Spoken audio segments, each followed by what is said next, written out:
Salut à tous, j'espère que vous allez tous très bien. On se retrouve pour un nouvel épisode d'ActuOM. On va parler dans cet épisode de Benoît Payan, maire de Marseille qui a indiqué à nouveau vouloir vendre le stade Vélodrome. Et bien évidemment, on parlera aussi des dernières infos qu'on a eues sur la vente OM. Des infos super intéressantes, mais à toujours prendre avec des pincettes sans s'enflammer jusqu'à ce que ce soit officiel. Je vais vous relayer tout ça dans cette vidéo. N'hésitez pas à me suivre sur Twitter et Insta, les liens sont en description et en commentaire épinglé. Vous pouvez aussi vous abonner en activant la cloche pour suivre l'actu de l'OM avec moi. N'oubliez pas le petit pouce bleu pour soutenir la chaîne, ça aide beaucoup la chaîne à être référencée, à réagir à la vidéo dans les commentaires et à rejoindre le Discord pour parler de l'OM avec d'autres supporters comme vous. Petite question comme d'habitude avant de commencer cette vidéo, êtes-vous confiant pour la vente de l'OM ou alors est-ce que vous avez des gros doutes à ce niveau-là? On vous attend en commentaire les amis. On commence directement cette vidéo en parlant du stade Vélodrome. Benoît Payan, maintenant à la tête de la mairie de Marseille, l'a dit. On connaissait déjà plus ou moins sa position au sujet d'une vente du stade.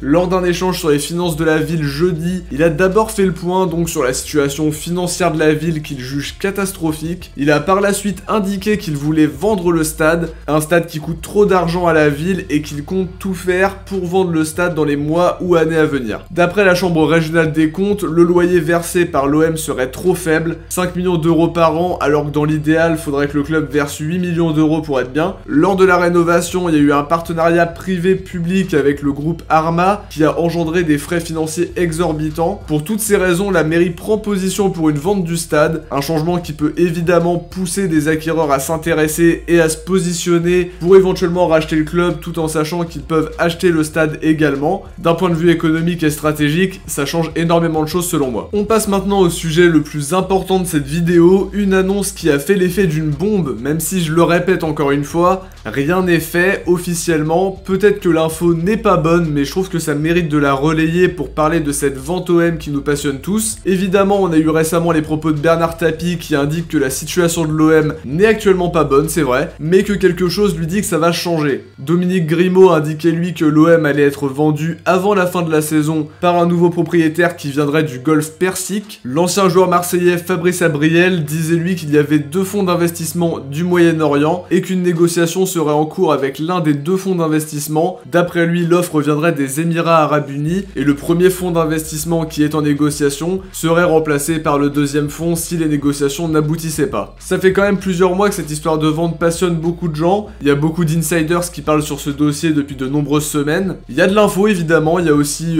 je pense une grande part d'intox, notamment chez ceux qui recherchent du buzz sans avoir de réelles infos sur la situation et qui balancent des choses comme ça un petit peu au hasard. Il y a quelques mois, on avait Boudjelal et Ajroudi qui avaient étalé publiquement qu'ils voulaient racheter le club. McCourt lui n'avait pas forcément envie de discuter avec eux. Le club disait même que le duo essayait de déstabiliser l'OM et avait engagé une procédure contre eux, alors que Mohamed Ajroudi disait qu'il était très près de racheter le club mais que les médias ont cassé la bonne dynamique. Maintenant, Boudjelal lui est devenu président de Hier, club de National 2. Il s'est d'ailleurs exprimé récemment en disant qu'à l'époque du projet Ajroudi-Boudjelal, le club n'était pas en vente mais que maintenant il l'est. L'ancien président du SC Toulon a d'ailleurs explicitement indiqué qu'il pensait que Jacques-Henri Hérault conseillait à McCourt de ne pas vendre. Pour revenir sur les infos des derniers jours, puisque c'est de ça dont il est question, Thibaut Vézirian disait il y a quelques jours que Franck McCourt avait participé à des réunions avec son état-major, et notamment dans cet état-major, il y a Jeff Ingram, son directeur général délégué, qui est aussi son homme de confiance. Ce serait d'ailleurs lui qui pousserait le milliardaire américain à vendre. Dans cette réunion, il y avait aussi deux directeurs de l'OM et ses avocats a priori. Fin décembre, le propriétaire de l'OM a évoqué la vente de l'OM dans des réunions longues. Vézirian ajoute que le club aurait reçu des offres à plusieurs centaines de millions. Ça coïncide avec le fait qu'Ajroudi ne soit plus intéressé et que Boudjelal affirme que McCourt discute avec des Saoudiens et des Émiratis. Toujours d'après Thibaut Vézirian, le deal serait bouclé mais le club ne doit pas faire trop d'erreurs sportives dans les prochains mois. D'après lui, il y a eu des réunions entre le clan McCourt et la Kingdom Holding Company qui est la holding d'Al-Walid bin Talal, dont on parlait évidemment dans les précédents mois mais qui avait un peu disparu des radars. Toujours d'après la même source, pas sûr que ce soit Al-Walid à la tête de l'OM réellement, sachant que les Saoudiens voudraient mettre quelqu'un de la nouvelle génération. Si on en croit Vézirian, l'OM sera racheté dans les prochains jours. Le communiqué de presse serait d'ailleurs déjà écrit et prêt à envoyer. Faut juste attendre la relecture, les négociations, elles, touchant à leur fin. Autre information de Mathias Manteghetti qui travaille pour Canal+,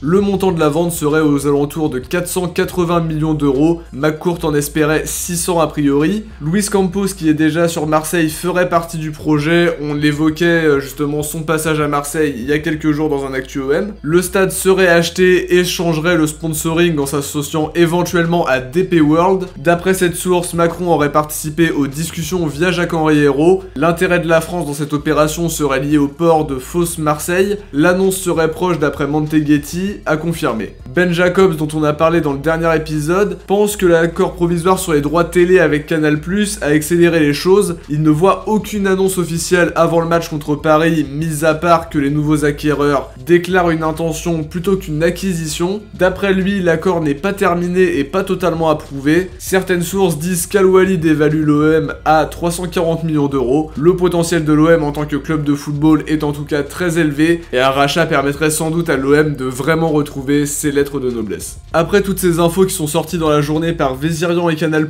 la Provence a contacté l'agence Image 7 qui gère l'image de McCourt, qui leur a répondu que cette histoire c'était n'importe quoi. Le clan McCourt continue donc à démentir. Reste à savoir qui a raison, mais si les négociations sont si avancées, pourquoi Frank McCourt continue à démentir s'il est vraiment vendeur? Voilà les amis, on a fait le tour de tout ce qu'on sait actuellement sur l'éventuelle vente de l'OM. Tout est à prendre avec des pincettes évidemment, puisque c'est une affaire complexe, mais les choses ont quand même l'air de prendre une bonne tournure. C'est pas pour autant que ça se fera à 100%, mais on a du nouveau en tout cas sur la vente. Le mieux c'est d'attendre le communiqué pour en être certain. Pour l'instant il y a beaucoup de suppositions et d'infos encore à vérifier, mais c'est bien de relayer tout ça je trouve. En tout cas j'espère que j'ai réussi à vous synthétiser ça le mieux possible. Si la vidéo vous a plu en tout cas les amis, n'oubliez pas le petit pouce bleu et de me faire vos retours en commentaire. On se retrouve très vite pour une prochaine vidéo. Ciao, portez-vous bien et surtout allez l'OM.